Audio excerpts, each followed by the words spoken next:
Hey guys, what's going on? Back to the Miami Dolphins show for the Week 6 pregame thoughts, injury report, and I got my weekly picks also. So let's get right into it. Let's get the weekly picks. I printed out the schedule for Week 6, and I'll tell you my picks and why. So we'll start off with tonight's game, the Steelers at the Titans. I'm going to take the Steelers. The Steelers have been playing pretty good this year, but they are showing their age once again, just like the Patriots. Ben Roethlisberger, he's getting older now.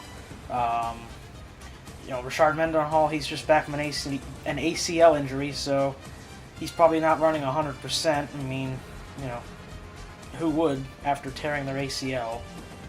So moving on to the Sunday games, the Chiefs at the Buccaneers. I'm going to take the Chiefs. They haven't been playing bad ball. It's just they've been losing their games. They haven't been scoring enough points. But they got Dwayne Bowe and, Matt Castle's out. So, I don't know. I feel like they are going to beat the Buccaneers, though. Colts and Jets, definitely taking the Colts. Not just because I hate the Jets, but because the Colts have been playing clutch lately. Look at Andrew Luck did there at the end of that Green Bay game. Came back and beat them. That was an awesome 2-minute drill. I mean, if you've ever seen one, that is one of the best I've seen. Andrew Luck executed that, great. Bengals at Browns. I'm going to take the Bengals. Andy Dalton's just a better quarterback here. I don't think Brandon Weeden's very good, so I'm going to take Andy Dalton over Brandon Weeden. Lions at Eagles. I'm going to take the Lions. The Eagles have just been turnover city. Michael Vick, the picks, the fumbles. He's just doing way too. He's just trying to do way too much, and it's coming back, to bite him. So I'm going to take the Lions there. It could be big. Anyway, Raiders at Falcons. Definitely taking the Falcons. They're playing unstoppable football right now. Matt Ryan is just...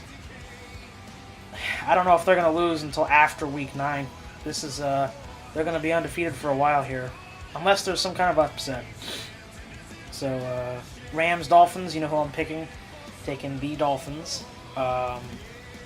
Sam Bradford, he doesn't have Danny Amendola, or however you say it. You don't have him to throw to. So, I'm definitely going to take the Dolphins. Tannehill, he's got Hartline, he's got Bess. Hopefully we'll see Gaffney in there for a couple plays, at least to open up the field a little bit. And, we'll get to the Dolphins game in a couple minutes here. Cowboys at Ravens. I'm going to take the Ravens. They're going to be kind of angry. They just won, but they didn't score a touchdown. It was 3 field goals. So, I feel like they're going to come out and they're going to play a pretty big game. On to the 4 o'clock games. The Bills at Cardinals. I'm going to take the Cardinals. The Cardinals have been playing okay. They're a tough team. Definitely very tough.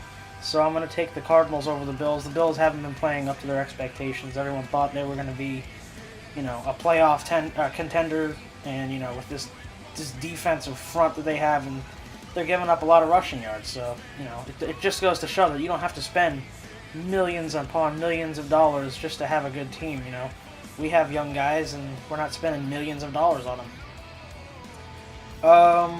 Let's see here. Patriots at Seahawks. I'm going to take the upset here. I'm going to take the Seahawks. Russell Wilson, I feel like he's going to tear up their defense. And, even though they came back versus the Bills, the Patriots did, I feel like Tom Brady is starting to show his age, even though he had a big game this past weekend. But I'm going to take the Seahawks. Giants at 49ers. I'm going to take the 49ers. They're playing a tough football right now. It's about their defense. They've just got a good defense. They got Vernon Davis on offense. He's a great tight end. So I feel like they'll win that game. Vikings at Redskins. I'm going to take the Vikings. Robert Griffin III, he's going to be playing, I think, but he's going to have a concussion. So I feel like they'll limit him to do to only pass. They won't have him roll out of the pocket much or anything like that. So I don't think he's going to be as big of a threat as he usually is. Packers at Texans. I'm going to take the upset here.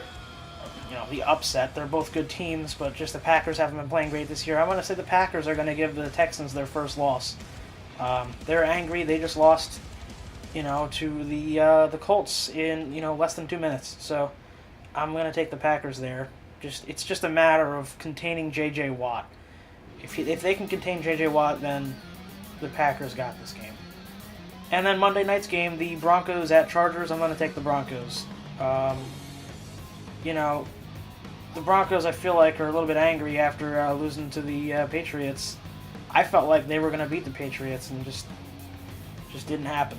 So, anyway, that's my picks for this week. There they are if you want to pause the video and take a look. Anyway, moving on to the injury report for our game. Right here, the injuries aren't listed.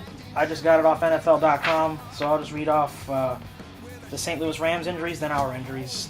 But once again, it just says if they practiced or not, but it doesn't list their injury. I know Danny Amendola had a collarbone injury. He didn't participate, obviously. He's going to be out for a while.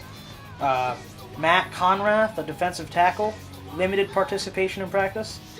Matt Daniels, he's a safety. He had full participation. Mario Hagan, linebacker, he did not participate. William Hayes, defensive end, limited participation. Britt Miller, he's a running back, he did not participate. And Roger Saffold, he's a tackle, did not participate. And Eugene Sims, defensive end, limited participation. So, once again, I don't know if these guys are starters. You know, I don't know who's a starter and who isn't. But that's who practiced and who didn't, and who was on a limited basis and who was on a full basis. On to the Dolphins. Nolan Carroll, cornerback, limited participation. I don't know if that has to do with that hit to the head he took, or if it's still the Achilles. Brian Hartline is on the injury report, but he had a full practice. Rashad Jones, he's on the injury report, but he had a full participation. Richard Marshall with the back, he's still not practicing. And Daniel Thomas, obviously, after his second concussion in less than 5 weeks, he didn't practice. So that's our injury report for this week, week 6. Anyway, moving on to my keys for the game. I'll just start off right away with offense. We need to score early. We need to come out there. We just need to get on the board early. Show them that, we mean business. We need to get on the board first, and we can't let up. We can't be like Sperano. We can't be playing not to lose. We need to play to win the game. So anyway, more on the offense. We need to control the clock. I feel like if we can score and we win the clock battle, we'll win this game. Limit the Rams offense to as few minutes as we can, because our defense is a strength. And but our offense is playing pretty good right now. On to Reggie Bush and Lamar Miller. Reggie Bush just needs to play like he's been playing. I mean, I know he said he's not 100%, but it's awesome to see him out there actually playing. He's actually given 110%.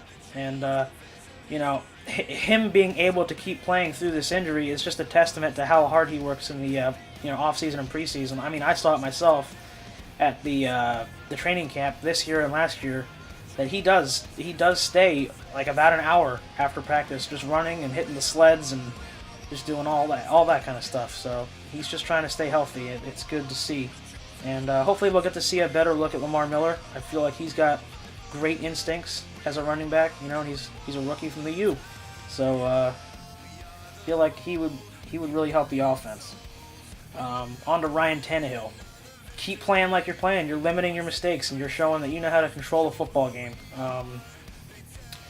In the game last week versus the Bengals, no picks. It was awesome to see. You limited your mistakes, and you got out of the pocket. Some plays you got out of the pocket and made some clutch plays. And the plays that you did stay in the pocket, you made some pretty pinpoint accurate throws, while knowing that you're going to take a pretty big hit. The one that I can remember is the one to Charles Clay right over the middle. Tannehill threw it and got nailed right after he threw it, but it was a perfect pass. So just keep playing like that. And finally on offense, keeping the receivers consistent. Don't disappear this game. I mean, so far you guys have been playing pretty good. Bess, Hartline, just keep showing flashes. Hartline's still leading the league in receiving yards, and Bess and Hartline are the leading receiver tandem in the league. So, and hopefully we can get Gaffney in there. That would be pretty cool to see Gaffney maybe open up some different schemes. Just get Gaffney in there to open up Hartline or Bess, and then maybe Fasano might even be open. So, anyway, Moving on to defense. Pressure Sam Bradford. Just keep getting the sacks. Randy Starks, Cameron Wake, Paul Sully. Yeah, you know, you guys are playing awesome football right now. Randy Starks, Defensive Player of the Week after that pick. And just, you know, these sacks and the pressure we're getting, it's pretty cool. It's pretty awesome to watch. So, anyway, cover tight ends well in this game. I feel like they'll throw to their tight ends more because their leading receiver, Danny Amendola, is down. So I feel like they're going to be thin at receiver. Why wouldn't they attack the middle? We've always had problems covering tight ends, so they may try to exploit our defense and throw to the tight ends more. So we need to watch the tight ends over the middle. Stay stout against the run. We're still leading the league in rushing yards allowed per game. So just stay like that. Don't just all of a sudden become porous. And finally, forced turnovers. We just need to keep getting picks. I mean, Rashad Jones got that pick at the end of the game, the Bengals game.